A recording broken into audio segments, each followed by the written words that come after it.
So you might notice that today's video in this series is going to be different from certain topics that I normally talk about, because today's video is going to be about a few things, namely demonic energies, toxic people, and also how I've learned to cut them out of my life. So before I begin, as usual, I do want to say that I have notes on my phone because unfortunately I have a tendency to forget things. So if you notice me looking down, it's because I have notes. But otherwise, let's begin today's video.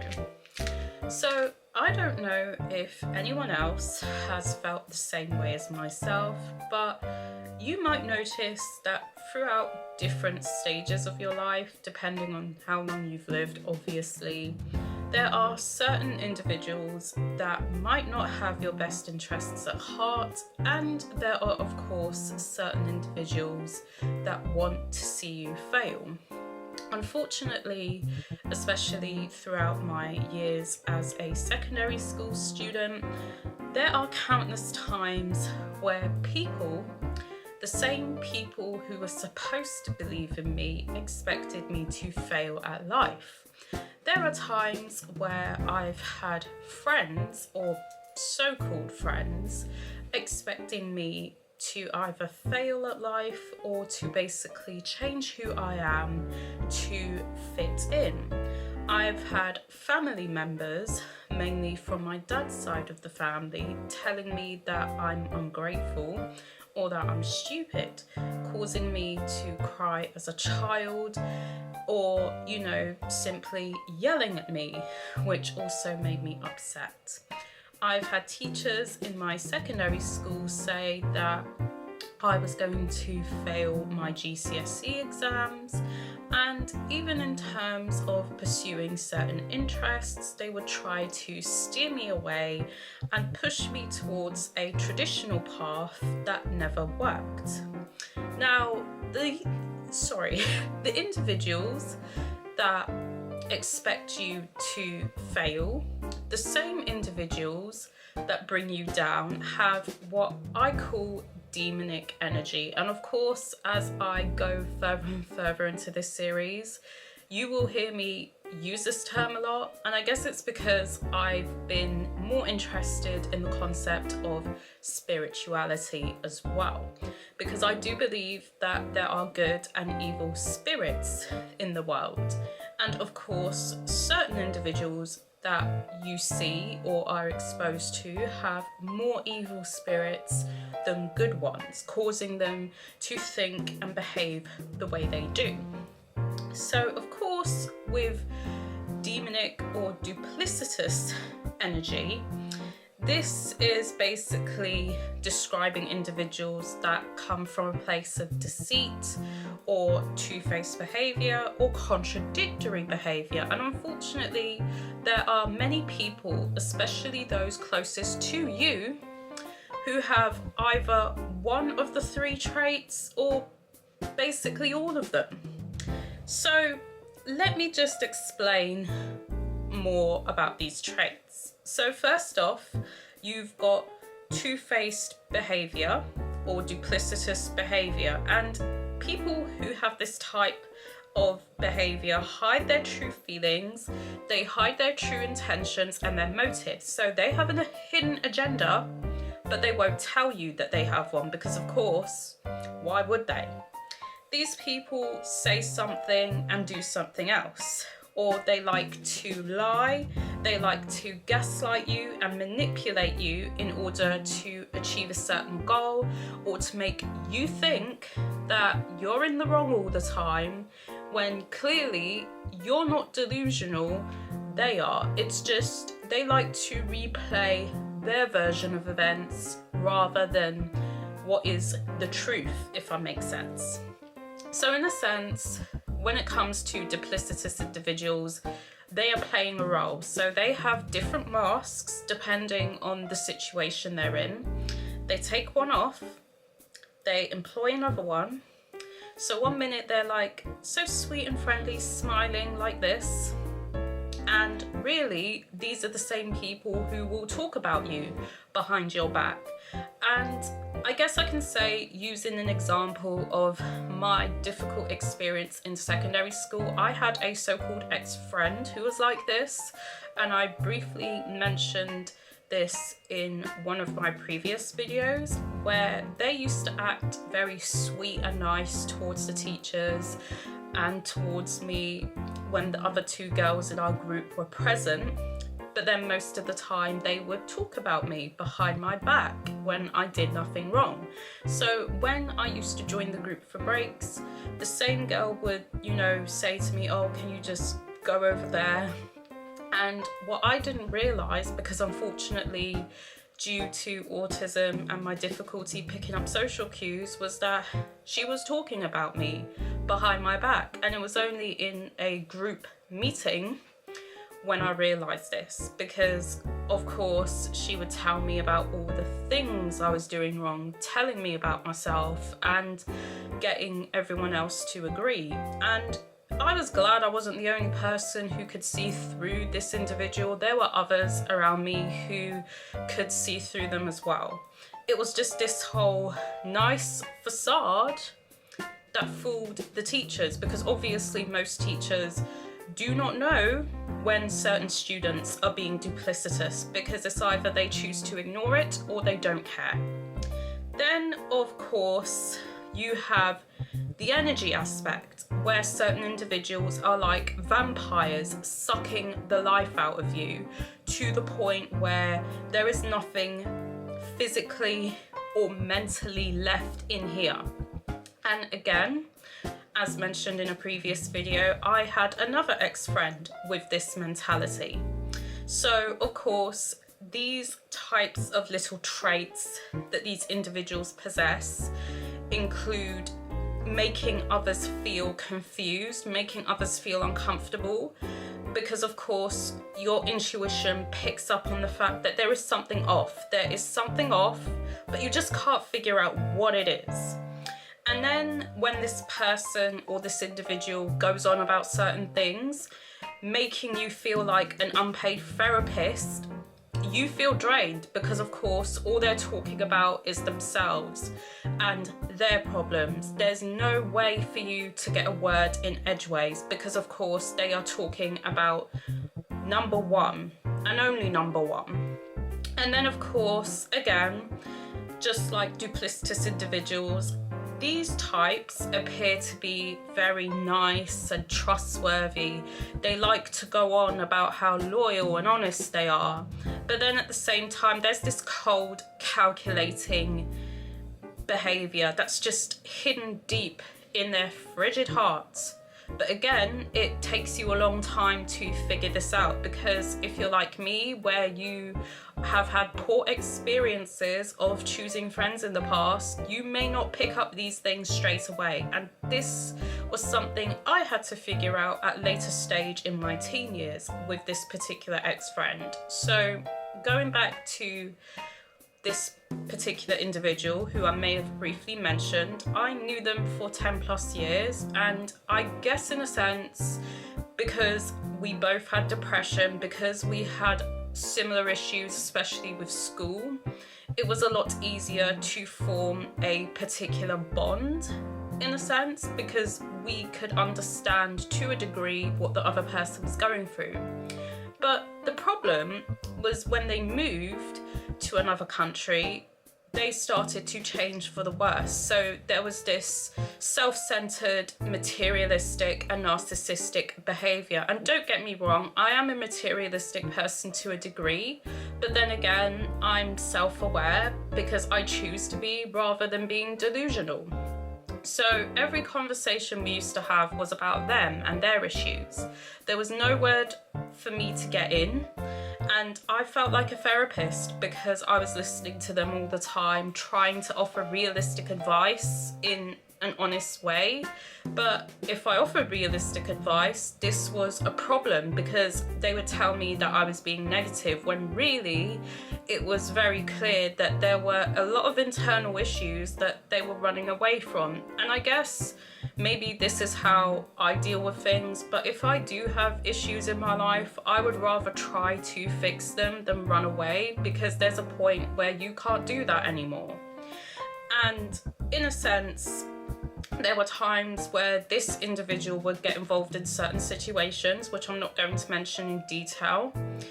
And again, it was either I was being negative because I told the truth, or they would bring up that I had a great life because obviously both my parents, who are still in my life anyway, have been a part of my life. And, you know, I couldn't help it that I had this, you know, obviously in terms of my educational years, especially in secondary school, I did have friends who had single parents, if that makes sense. So they didn't come from a household where they had both their parents in their life. But even so, I would treat people the same way I would want to be treated, because I didn't really care whether you came from a single parent household or not. If you were my friend, you were my friend. So it wasn't like I was going to be any different. But of course, this was, I suppose, a bit of a jab, maybe because it was a form of jealousy, I don't know. And because of a misunderstanding, unfortunately, it got to a point where I had to end the friendship, especially because around the time where I was fresh into grieving after my deceased cousin was unfortunately stabbed to death nearly 4 years ago, they didn't really provide much support. I had people who didn't know me for 10 plus years asking me how I was doing, how closest family members were doing.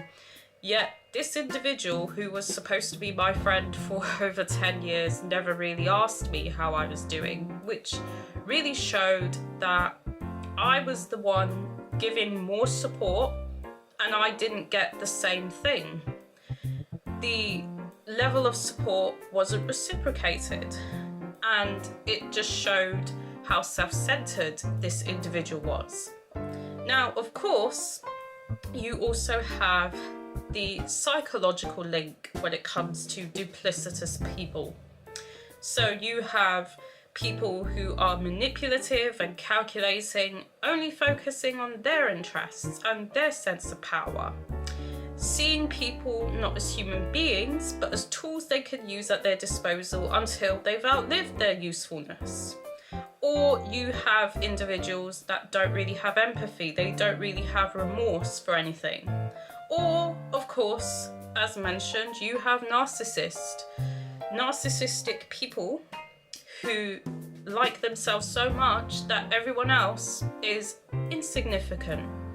And unfortunately, my dad's side of the family are full of people who are like this. And I guess arguably certain people in my mum's side of the family have the same traits. Now, one thing I have noticed when it comes to duplicitous people isn't just these traits, but as I've mentioned, there are certain people who simply want to see you fail, and it's usually the people closest to you who want to see you fail. So you see, in terms of extended family, right? There are certain individuals that don't like it when, say for example, my mum is doing well in life. And of course, they like to make assumptions because she takes care of herself, because she actually enjoys her life. To them, it's a problem. To them, they think she's loaded with money when she is a working class individual. And of course, I too am a working class individual, even though you see certain aspects of my life.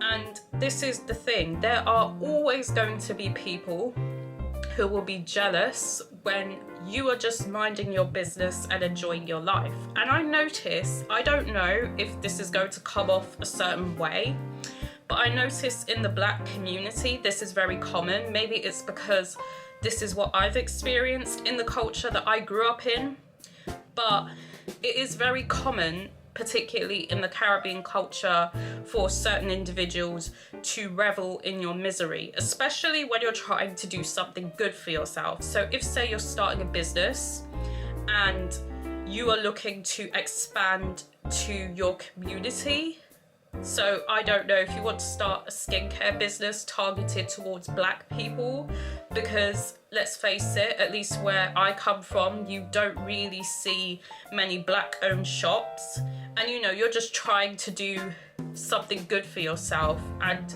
something good for your community. You know, your own people will put you down, and it's just the facts. Because I mean, my mum has started many side hustles and she's had her own people do that. So this proves my point when I say that the community I come from likes it when others fail, because they can't stand it when someone is trying to do something good. It's like, to them, they think you're up here, you're better than everybody, when you're not really acting that way. They want you to be down here because, you know, the saying, misery loves company. Basically, loads of people want you to be miserable, because the way their mindset is if they can't be happy, why should you be happy? Why should you be the one person enjoying your life? And again, as I mentioned, it's very common for the people closest to you to do that. And if the people who are closest to you are like this, then the best option is to cut these people off. And one thing I will say as well, and I know a lot of people may say this anyway, you have to choose who you associate yourself with very carefully. And it's not to say I don't want friends in my life or family in my life. It's just now I'm at a stage where I choose the people I associate myself with very carefully. I want people who will support me. I want people who will uplift me. So for example, with my YouTube channel, my podcast, and any other aspirations I want to go for. So I mean, I have a few things in the works next year. So by June next year, I'm definitely going to launch an Etsy shop. I have a whole print-on-demand course that I'm going to start in terms of working on research, and I'm going to show you the course, which is on an app called Kajabi. Obviously, I'm not sponsored, but here you go. This, oh crap, I don't think this is. So this is the course I'm referring to, which is a print-on-demand launch course. And I first found this course through a YouTuber I'm subscribed to called KD 2.0. So she is a British woman who talks about different topics in life, and a lot of her videos for me are motivation to build side hustles and to get to where I want to be. Because to be honest, this year has been a very self-reflective year for me, and there are many things I want to do in terms of working on myself and expanding content creation, as well as working on my interests. So besides wanting to start an Etsy shop in the new year, I also have a blog in the works, because I used to do blogging on my personal portfolio, but I'm going to do a personal website, and I really want to use that website to write about places I like to travel to, or I don't know, food I like to try. So just having extensive reviews with YouTube videos, just supplementing that material. And of course, in terms of content creation, in terms of what I'm doing now and what I'm doing in the future, there are people who support me, not just all of you who watch my videos, like, subscribe and comment, which I am obviously very thankful for. But there are friends that I have who support this. Even my parents and my aunts support this channel. And I mean, they've been featured in a few things. So my mum has been featured in one of my podcasts. My dad has been featured in some of my YouTube videos, as in my older ones where I did a few Tekken matches. So the support is there, and this is what I'm saying, is you need people who will support what you want to do in life. You don't need people who will drag you down to their shitty level. So I'm not saying don't be around people at all. I'm just saying you need to choose who you are around very carefully, because like I said, and I'll say it again, there are many people who don't have your best interests at heart. So, you know, there's a saying referring to the circle of influence, and I'm just going to read it out. So when it comes to the circle of influence, it determines how successful you are in life in all aspects. So you are typically the average of 5 people that you associate yourself with. So, you know, if you're surrounded by people who are down-putters, then you become like them, because you will assume all of that is normal, and it's not. So I think what I'm saying in general is you need to sort of find your group. You need to find that, because that will, I guess, be like a foundation that will help you get to where you want to be.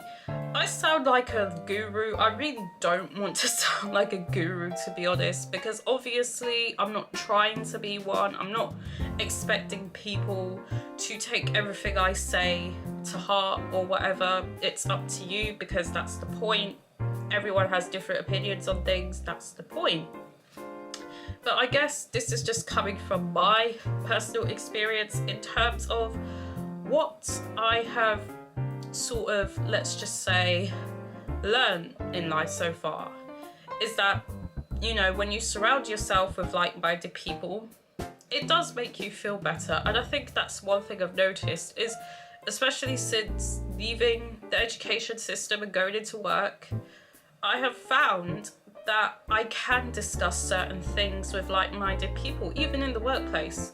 And I know it's a bit strange coming from an autistic individual, because I know that lots of people like myself do struggle with sort of communicate with people. I mean, I do struggle still with certain aspects of communication and things like that, but I'm genuinely trying to work on it, because I don't want to just not deal with it, if it makes sense. So there you go, I guess.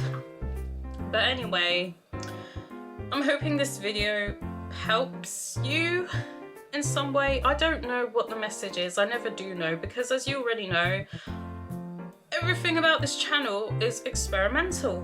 Everything is inconsistent, like me. I might look consistent because I appear to be put together, but really, up here, I have a filing cabinet of inconsistency.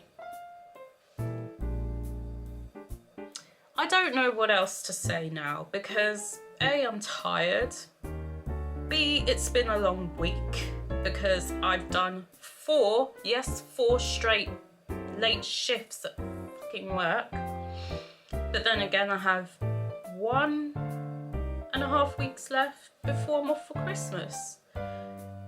And Christmas, in a sense, for me, if that makes sense, is another day, because I don't really celebrate it. I just want the time off, that's it. So, yeah, I think I will end it here for today. I hope you enjoy your weekend. Okay. And as always, enjoy your glass of wine, if you like to drink wine. If not, it's fine. Enjoy whatever alcoholic or non-alcoholic shit. I mean, enjoy whatever non-alcoholic beverage you have.